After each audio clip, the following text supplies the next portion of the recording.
So students, we start with the first paragraph from your syllabus. So from that paragraph, the first part is about the introduction to fluid mechanics. So in this introduction, we first see what is the meaning of word fluid.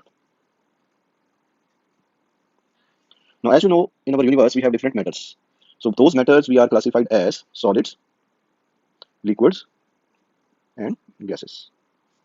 Now, the combination of both liquid as well as gases we call as fluid. Now, this classification is based on different parameters. The first parameter on which this classification is based is number one, molecular spacing. Now, you can say in gases, the distance between the molecule is very, very large as compared to the liquids. And further, in both gases as well as in liquid, the molecular spacing is more than the solids. So you can say in solids, the molecular spacing is very much less as compared to liquid and gas, and in liquid, the molecular spacing is less as compared to the gases. Now, if we talk about the molecular bonds, now you can say the bond is stronger in solids as compared to the liquid and gas. Now, further, the molecular bonding is much stronger in liquid as compared to the gases. So, in simple words, you can say that the bonds in gases are weak. However, the bonds in solids are strong. In liquid, it is in intermediate state. The second classification is based on the volume and shape. Now, you can say that the solids have both volume as well as shape. Liquid has only volume and no shape. Then in gases, we have no volume and no shape. So that is the another classification of matters we have in our universe. Now the third point on which this classification is based, that is on the basis of shear deformation. Now you can say that, say we have a solid. This is a solid body. Now if we apply a tangential force on this body, say this force, the magnitude of this force is up to the elastic limit. Now what happens? This body deforms, changes its shape, something like this. And when we remove this force, the body comes to its original position again. This is what happens in solids.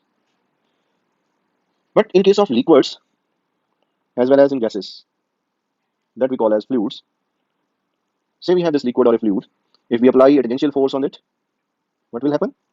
This liquid or gas, or we call as a fluid, starts flowing immediately. Means starts deforming as soon as we apply the tangential force. Okay, so now you can say that tangential force to solids within the elastic limit, you can see the body regains its original position. Whereas for fluids, you apply the tangential force and the fluid got a new position immediately. So there is no tendency to restore the original position or shape of the fluid. So on the basis of this tangential force application, we classify the solids as well as the fluids. Now there is one more term, we call it as fluidity. The meaning of this term is the tendency of continuous deformation of a fluid. That we call as fluidity. Okay. Now this is how you classify the different matters, how we say the particular matters are in the category of a fluid. Now next term, now we are going to define as the fluid mechanics. Now the fluid mechanics, this term, this is the study of something. So we divide fluid mechanics definition into two lines, or into you can say 2 points. The first point says, so you can say fluid mechanics is the study of,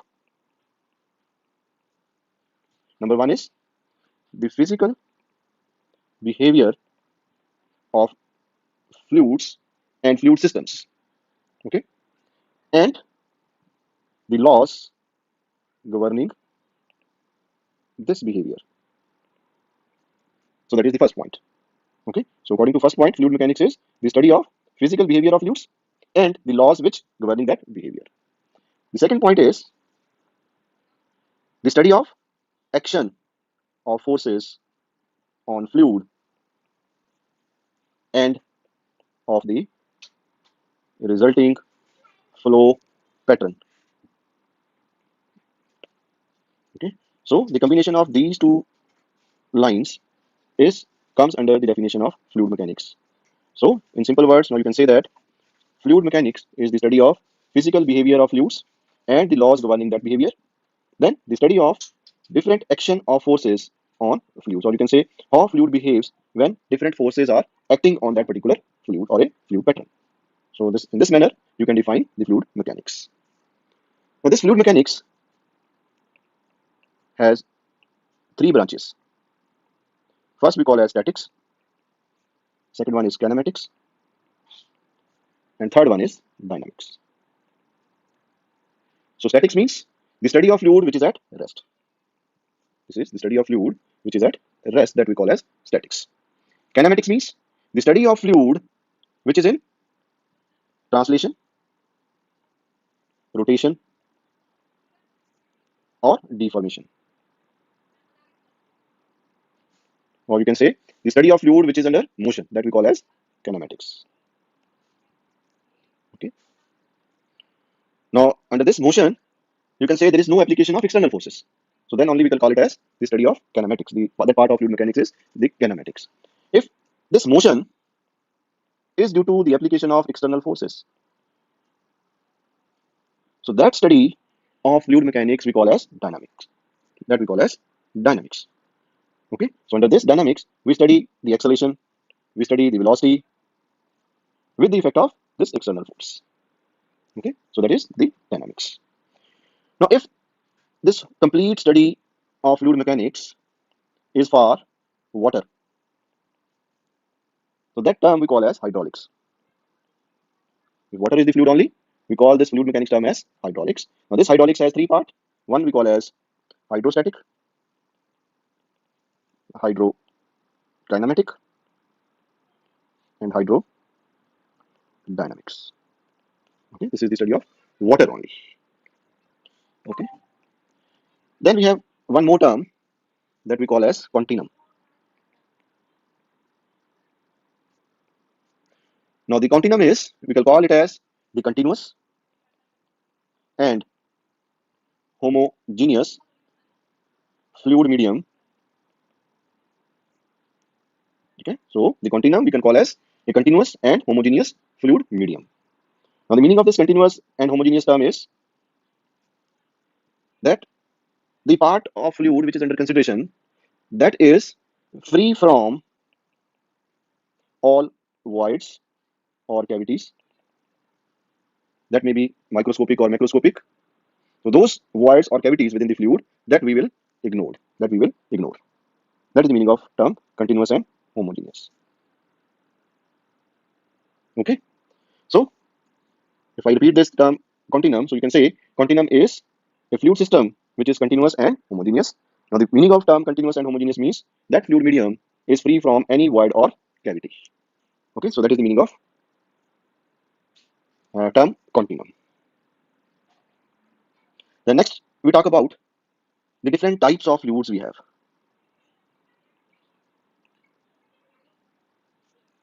Now we classify the fluids we have into two parts. One we call as ideal fluid, and second one are the real fluids. So in our universe, there is no ideal fluid is available, but to study the theoretical part of fluid mechanics or fluid machines, we have to consider the concept of ideal fluid. Now the meaning of ideal fluid is fluid which do not deform when, sorry, you can define the ideal fluid as the fluid which is incompressible and non-viscous. Means ideal fluid is that one which have no viscosity and which is incompressible. So that we call as ideal fluid. Now in real fluid, we have different categories. First category we call as Newtonian fluids. The second category is of non-Newtonian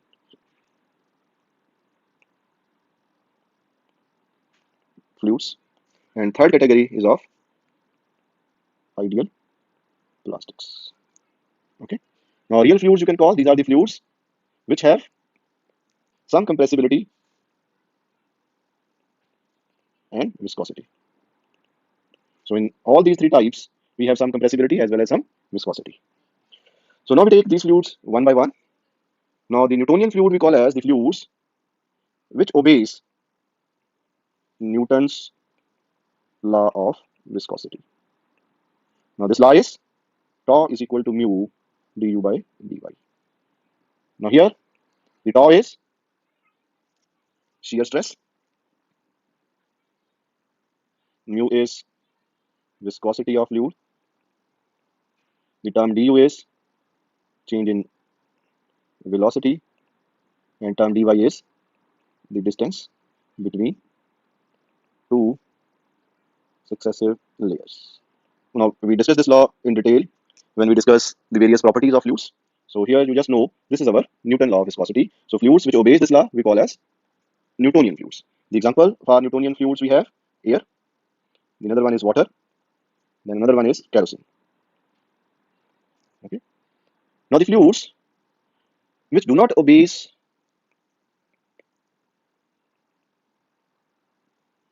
Newton's law of viscosity, that we call as non-Newtonian fluids. So here tau is not equal to mu du by dy. But there is some relation between tau, mu, du and dy. So that relation we can write as tau equal to k times du by dy raised to power n. So here k we call as consistency index and n we call as flow behavior index. Okay. So n is the flow behavior index and k is consistency index. So depending upon the value of n, we have now two different types of non-Newtonian fluids. The first type of non-Newtonian fluids that we call as sorry that we call as uh, pseudoplastics. The second category we call as dilatant. So pseudoplastics and the dilatants. These are the two categories of non-Newtonian fluids. The difference is for pseudoplastics n is less than 1 and for dilatants n is greater than 1. So you can say for pseudoplastics, fluids which has flow behavior index n less than unity are called pseudoplastics. The example for pseudoplastics fluids are milk and then blood. Okay, and for dilatant, you can say the fluids which has flow behavior index n greater than unity. And the examples for this type of fluid we have printing ink. The another example is concentrated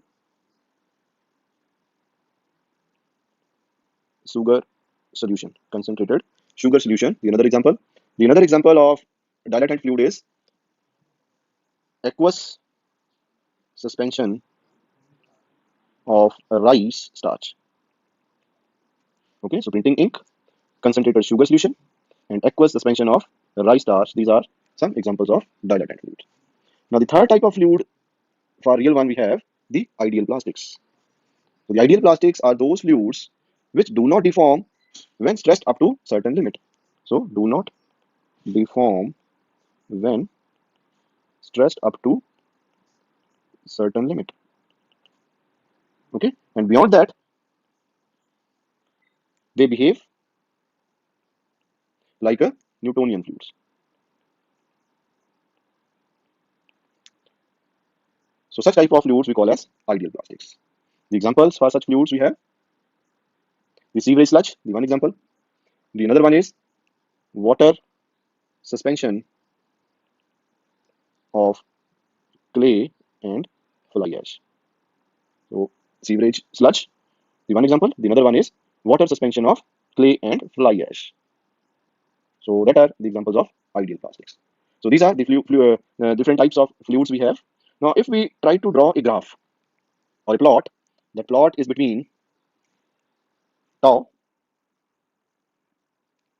along y-axis, that is the shear stress, and du by dy, du divided by dy, that is along x-axis. So for Newtonian fluids, tau is directly proportional to du by dy. So there is a straight relationship for Newtonian fluids.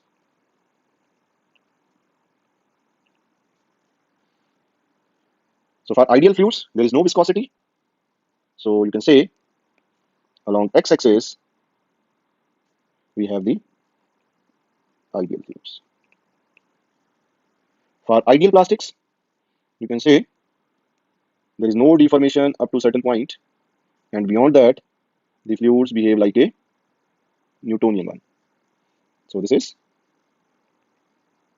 ideal plastic. Okay. Now for pseudoplastics, n is less than 1, so curve is something like this.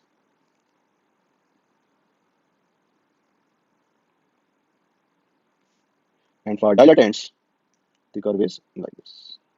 So this is dilatant. So this is how you can represent different types of fluids along tau and du by dy curve. So these are the different types of fluids we have. So next we discuss the different types of fluid properties. So that we discuss in next part of lecture. Okay, thank you.